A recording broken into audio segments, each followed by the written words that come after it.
आखिर कैसे पता चला कि आज से 10,000 साल पहले एक पूरा का पूरा शहर समंदर के अंदर डूब गया था? ये कहानी है इंसानों की एक ऐसी सिविलाइजेशन की जिसको आज हम अटलांटिस के नाम से जानते हैं। अटलांटिस की ये हैरान करने वाली स्टोरी एंशिएंट ग्रीस के एक फिलोसोफर ने आज से 2000 साल पहले लिखी थी और इस फिलोसोफर का नाम प्लेटो हुआ करता था। प्लेटो ने अटलांटिस के बारे में लिखा था कि यहाँ के लोग खुद को खुदा माना करते थे, इनके पास एक्स्ट्रा ऑर्डिनरी पावर्स हुआ करती थी और ये लोग जिन आइलैंड्स पर रहते थे वहां सोना और चांदी भारी तादाद में पाया जाता था। प्लेटो ने अपनी बुक में ये भी लिखा था कि अटलांटिस के लोग काफी अय्याश भी थे और अपनी पावर्स का गलत इस्तेमाल भी करते थे। इसी वजह से ये पूरा का पूरा शहर समंदर के अंदर डूब गया था। 2000 साल पहले लिखी गई अटलांटिस की ये कहानी आज एक हिस्टोरिकल मिस्ट्री बन चुकी है, क्योंकि हिस्ट्री में कई ऐसे शहर हुआ करते थे जो आज समंदर के अंदर डूबे हुए हैं। इसी वजह से कई लोगों को अटलांटिस के भी समंदर में डूबने पर पूरा पूरा यकीन है। लेकिन सवाल ये है कि इतना बड़ा शहर और पूरी सिविलाइजेशन अगर रातों रात गायब हुई तो आखिर गई कहां?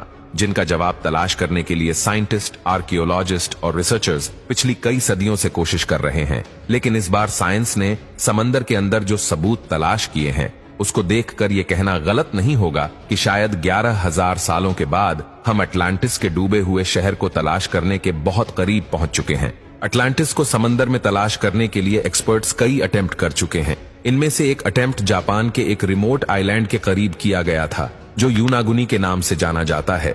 यहाँ मौजूद समंदर का पानी न सिर्फ खौफनाक है बल्कि इस जगह से अक्सर टाइफून्स भी निकलते हैं। साथ साथ यहाँ पानी के अंदर हैमरहेड शार्क्स के टोले भी मंडलाते देखे गए हैं, क्योंकि समंदर के इस खतरनाक हिस्से में ड्राइविंग करना डीप सी डाइवर्स के लिए एक बहुत बड़ा चैलेंज होता है। इसी वजह से काफी अरसे तक ये जगह एक्सपर्ट्स की नजरों से छुपी हुई थी।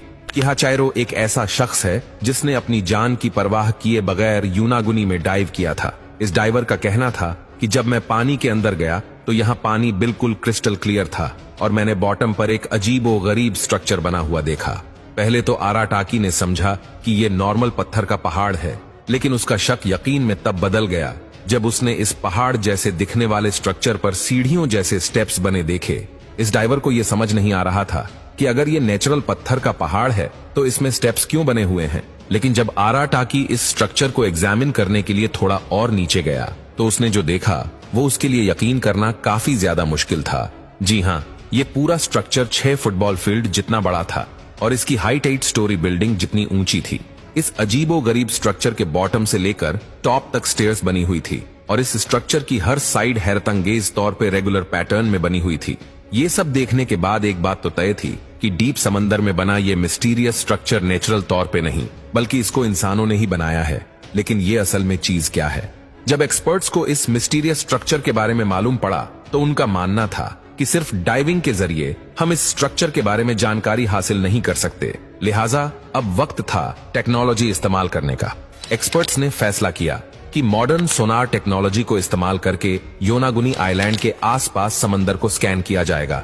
सोनार एक ऐसी डिवाइस होती है जिसको जब पानी में डाला जाता है तो वो एक खास साउंड वेव्स फेंकता है। ये साउंड वेव्स समंदर में मौजूद डिफरेंट चीजों से टकराकर रिफ्लेक्ट होती है और तभी एक रिसीवर रिफ्लेक्टेड साउंड वेव्स को कैप्चर करता है और फिर कंप्यूटर की मदद से उसका एक 3D मॉडल बनाया जाता है। सोनार स्कैनिंग टीम योनागुनी आइलैंड के पास पहुंची और उन्होंने यहाँ समंदर के बॉटम का कंप्लीट स्कैन किया। जब स्कैन का 3D मॉडल बनाया गया तो सारी हकीकत खुलकर सामने आ चुकी थी। हजारों सालों के बाद इस मिस्टीरियस स्ट्रक्चर का लेआउट पहली बार इस 3D मॉडल में देखा जा रहा था और जो कुछ देखा जा रहा था उस पर यकीन करना काफी ज्यादा मुश्किल था। ये एक बहुत ही आलीशान, बेहद खूबसूरत और शानदार महलनुमा स्ट्रक्चर था। इस अमेजिंग डिस्कवरी ने पूरी दुनिया के आर्कियोलॉजिस्ट, जियोलॉजिस्ट और साइंटिस्ट को हैरान कर दिया था। हर कोई इस स्ट्रक्चर को देखने के लिए यूनागोनी आइलैंड में पहुंचने लगा था, जिनमें एक marine geologist professor Masaki kimura भी थे। प्रोफेसर किमोरा ने जब इस स्ट्रक्चर को देखा तो उनका मानना था कि इसमें कोई शक नहीं है कि ये इंसानों का बनाया हुआ स्ट्रक्चर है, क्योंकि इसमें कुछ ऐसे फीचर्स भी थे जिससे ये साबित हो रहा था कि हजारों साल पहले जब ये स्ट्रक्चर पानी से बाहर हुआ करता था तो ये किसी अननोन सिविलाइजेशन के इस्तेमाल में था। इस स्ट्रक्चर में अंदर जाने का एक टनल भी बना हुआ था जो शायद इसकी मेन एंट्रेंस थी। इस एंट्रेंस और स्टेयर्स तक जाने का प्रॉपर रास्ता बना हुआ था।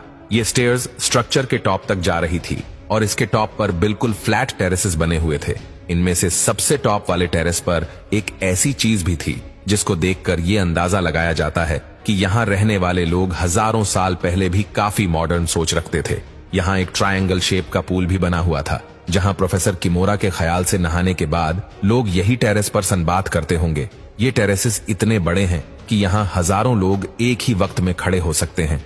योनागुनी आइलैंड के पास समंदर में पड़ा ये स्ट्रक्चर, जिसमें एंट्रेंस भी थी और स्टेयर्स भी बनी थी और टेरेसेस के साथ साथ एक पूल भी बना हुआ था, ये सारी चीजें प्रोफेसर किमोरा को यही इशारा दे रही थी कि ये स्ट्रक्चर किसी दौर में यहाँ रहने वाली सिविलाइजेशन का केसल हुआ करता था। लेकिन अपनी इस थियरी को प्रूव करने के लिए कुछ सबूत भी चाहिए थे, जिससे ये साबित हो कि वाकई यहाँ इंसान किसी दौर में बसते थे।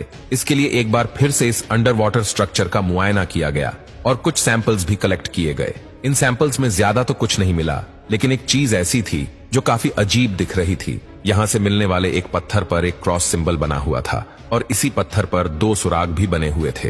प्रोफेसर किमोरा का मानना है कि शायद लोग इसको उंगलियों से पकड़ते होंगे और शायद इसका उस दौर में कोई खास मकसद होगा। देखने में तो ऐसा मालूम होता है कि ये स्ट्रक्चर स्टोन ब्लॉक से बना हुआ है, लेकिन फॉरेंसिक डिटेल से मालूम पड़ा कि ये एक ही बहुत बड़ा पत्थर है। यानी इस एक बड़े पत्थर को तराश तराश कर इसका ये केसल जैसा डिजाइन बनाया गया है। यहाँ से मिलने वाले आर्टिफैक्ट की कार्बन डेटिंग से मालूम पड़ा कि ये नमूने 8 से 10,000 साल पुराने हैं। यानी 10,000 साल पहले ये जगह पानी से बाहर होती थी और यहाँ इंसानों की ऐसी सिविलाइजेशन बसती थी जिसका अभी नामो निशान भी नहीं है। लेकिन क्या ये स्ट्रक्चर प्लेटों का बताया हुआ 11,000 साल पुराना अटलांटिस है? ये अभी भी एक राज बना हुआ है।